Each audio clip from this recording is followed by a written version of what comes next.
How do you become influential when you're speaking to an audience? Which really means that you can persuade them at the aspect of just sharing simple stories. Would you like to learn the art of storytelling? If that's something that truly interests you, that's exactly what I'm going to be sharing here in today's episode. Stay glued on. This is Dr. Gopika Kumar, your communication and mindset coach. Let's get started with this right here.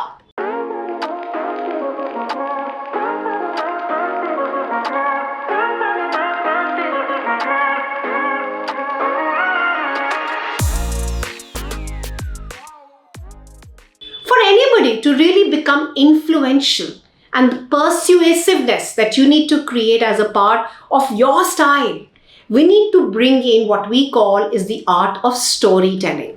Now, I've already shared many pieces on storytelling in the past in our videos as well.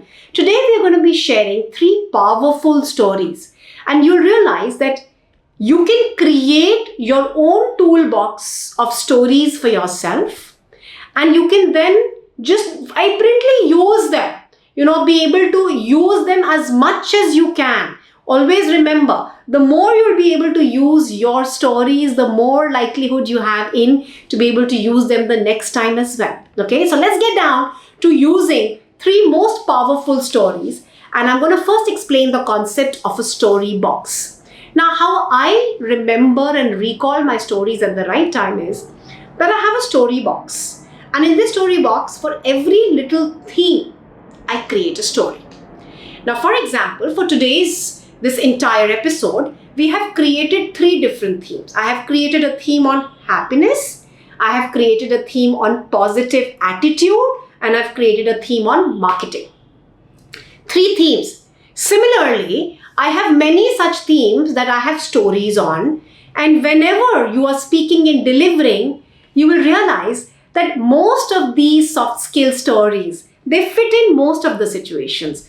Stories on positivity, determination, stories on life skills, values, motivation, stories on communication, stories on inspiration. You'll be able to make them fit across into most of the agendas. So always have a story box which has categorization into these themes. So let's say, for example, I'm going to share my very first story, and I have multiple stories in this. I'm going to share the first version of it for positive attitude.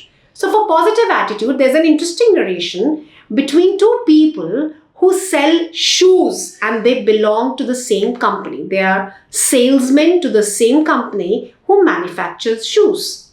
Now the owner of the company tells both these people that go down to a market area somewhere in Africa and be able to find out and figure out that how and what is the potential of market for us there. Now both the salesmen travel to Africa to the specific location that they have been sent across to from their company because they are a shoe manufacturing company. And once they both come back, these are the responses that they come back with. The first one says that, "Sir, nobody wears shoes." I mean, literally nobody wears shoes there. So I don't think there's absolutely any market out there. Extremely disappointed, right? With this result. He calls in the second salesman right here. And this is what the other salesman had in to say. And he says, just with a different tone of voice, which is, "Sir, nobody wears shoes. Nobody wears shoes. We have all the potential for all the market to create the right footwear." Now imagine the difference in the perception that we've been able to create between the perspective of both the salesmen here. Now the story is classified to talk about a narrative on positive attitude. And whenever there are situations that I feel that this story truly fits in, I just take that up and I completely fix that into space. And the more I'm going to use this, by the way, the more the likelihood I have for it to be remembered, right? Makes sense, right?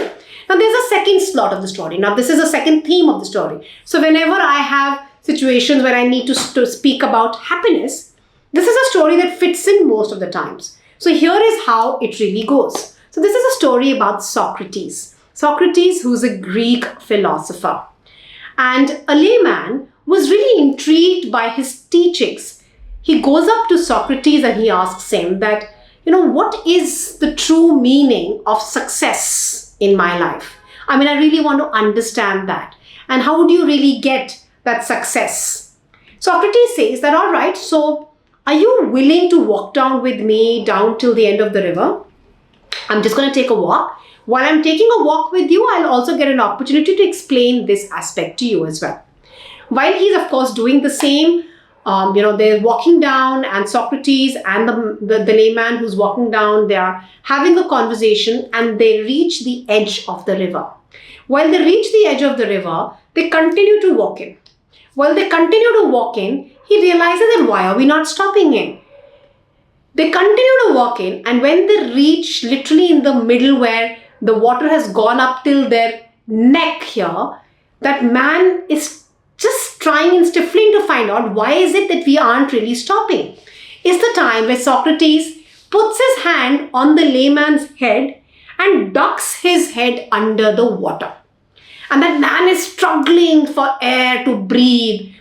And then finally, when after about a minute, he allows him to come back up, he says to him that, what is it that you really wanted the most when you were underwater?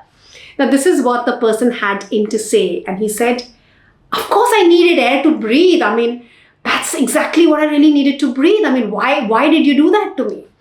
And Socrates finally answered back to his question, and he said, so only and only when you want success as badly as you needed this air to breathe is when you're truly going to understand the meaning of success, and you'll be happy. So now whenever I need to showcase and be able to plant this story, because I've used this numberless times, I'm able to recall this and I'm able to plant this a lot of situations. And the likelihood of people remembering stories is a lot more, by the way. So always remember to be able to really use them as effortlessly as possible. And one of the third most important stories that I share a lot of times is on marketing. And people say that if you stop marketing, it's like as if you're trying to get a tree out of a sapling that you had planted without letting it get the sunshine or the water in it. Will it really be able to rise? Of course not. That's exactly what happens with marketing as well. So there was once a very famous sculptor who used to make beautiful looking statues. But one of the biggest mistakes that he did was that he used to make them and be able to wonder, why is nobody coming to my house, because I'm a world-renowned, sculptor, and these are some pieces that nobody else has been able to create. But what he was really missing out was that he did not allow people to hear back on the kind of work that he was doing. Is where I share aspects on the importance of marketing your line of work. Get known to get paid, and that's one of the most important things that we all need to really understand.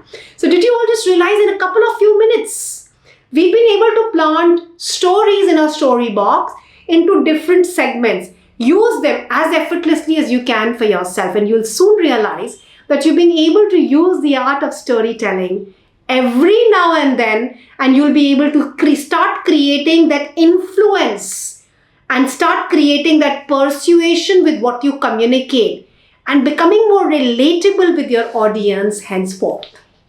So go ahead and make sure that you're able to use this for yourself. Always remember to share back your suggestions with us. Make sure if you haven't subscribed to the channel, do that right away. We continue to keep coming back with many more such videos in future for you. For today, this is Dr. Gopika Kumar signing off.